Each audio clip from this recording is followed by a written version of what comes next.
How's going? I'm Jimmy, Professor of Philosophy at Sheep Station Creek University, and this is Philosophy for Australians.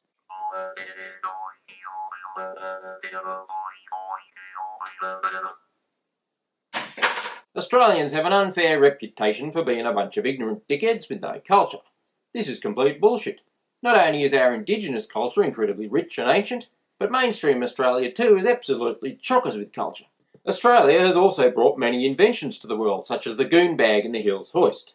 Many people think the Hills hoist is for drying clothes on. You can do that, but it's actually part of an elaborate ritual called Goon of Fortune. Like I said, Australia's full of culture. We also invented antibiotics. Now I know what you're thinking, wasn't it that Scots fella, Alexander Fleming? Yeah, well kinda. He discovered this mould that killed bacteria and he thought it looked kinda pretty. But it was an Aussie, Howard Florey, and his kraut mate Ernest Chain that turned it into a medicine. So next time your kid doesn't die from a bacterial infection because you gave him antibiotics, you can thank Australia. You're welcome. So this is how we teach philosophy in Australia. Watch and learn. And for the record, I teach philosophy, not grammar. So if you don't like me grammar, you can go and get. Alright, so let's start with the question, what the bloody hell is philosophy? Philosophy is not some kind of mental masturbation. It's passionate, cognitive intercourse with the world of ideas. The Greeks came up with the word meaning love of wisdom, and pretty much came up with philosophy itself. Now not them Greeks, the ancient Greeks. Nah, yeah, kinda. Yeah, them ones. Philosophy is an attempt to get at the truth using reason and evidence. Now I don't want to go down the wombat hole of trying to define reason and evidence right here. I simply don't have enough beer for that kind of shit. So let's kick off with these aforementioned Greeks. Now everyone had their religions full of gods and flying horses and shit to try and explain stuff in the natural world. The ancient Greeks were no exception. They believed in a whole bunch of cosmic assholes who made shit happen and generally fucked with people. But the first philosophers thought, fuck that for a joke, God's my ass, let's try and work this out rationally. So they started the tradition of philosophy. And this would eventually lead to science, and all the amazing shit we have in the world today. And some of the less amazing shit too, like politics. This is coal. Don't be afraid. The Don't be scared. treasurer knows the rule on crops. It's coal.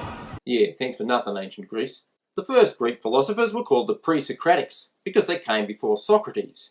Now, of course, they didn't go around calling themselves presocratics, because how the fuck would they know that some annoying prick called Socrates was going to turn up a couple of hundred years later? They're also sometimes called the natural philosophers, because like I said, they tried to find natural causes for shit happening, rather than saying it was these clowns who done it. The first of these philosophers came from Miletus on the west coast of Turkey. There was a bloke named Thales about 600 BC. Now I know what you're thinking, Greeks from Turkey, you're fucked in the head, mate. Well, it wasn't called Turkey back then. In fact, the Turks didn't rock up for another 1,000 years or so. The Greeks had colonies all over the Mediterranean, including western Turkey, which was called Ionia. Anyhow, back to Thales. Him and the mob that came after him were thinking, there must be some kind of bloody single principle or element behind the entire universe. They called it the arche, but they all had different ideas of exactly what it was. Thales reckoned it was water, one of the 4 classical elements, the others being earth, fire and air. He believed that matter has soul, which could be demonstrated by the way that magnets push and pull one another. This is called panpsychism, or hylozoism, and there's a whole bunch of philosophers into that kind of shit. Thales travelled a lot and did all sorts of cool shit, like measure the height of the Great Pyramid of Egypt. He measured his own height and the length of his shadow, and then measured the length of the shadow of the pyramid. He predicted a solar eclipse, worked out the equinoxes and the solstices, and calculated the length of the year. Smart bloody bastard, in other words. He brought geometry to Europe from Egypt, and came up with his own geometric theory named humbly Thales' theory.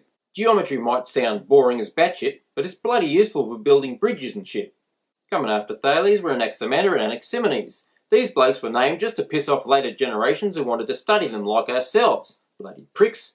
They were also from Miletus, so we call them the Milesians. Anaximander was another smart bastard. He also tried to understand the origin and the makeup of the universe. He decided this was something called the apeiron, meaning the boundless and the infinite. Everything came from and went back to the apeiron. Anaximander was one of the first to come up with a map of the known world, and to come up with a model of the universe. He thought that the Earth was a cylinder floating in the apeiron without support, and that the stars, moon and sun revolved around it.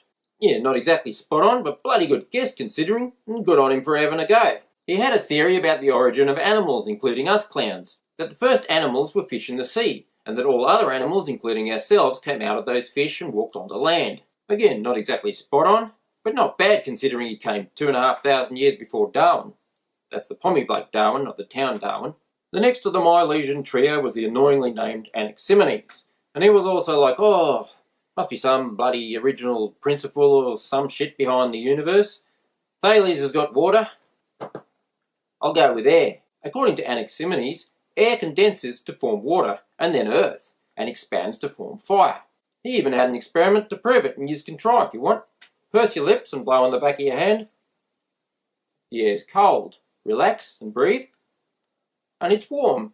According to Anaximenes, this proves that compressing air cools it and eventually it will form water, allow it to expand and it'll heat and eventually become fire.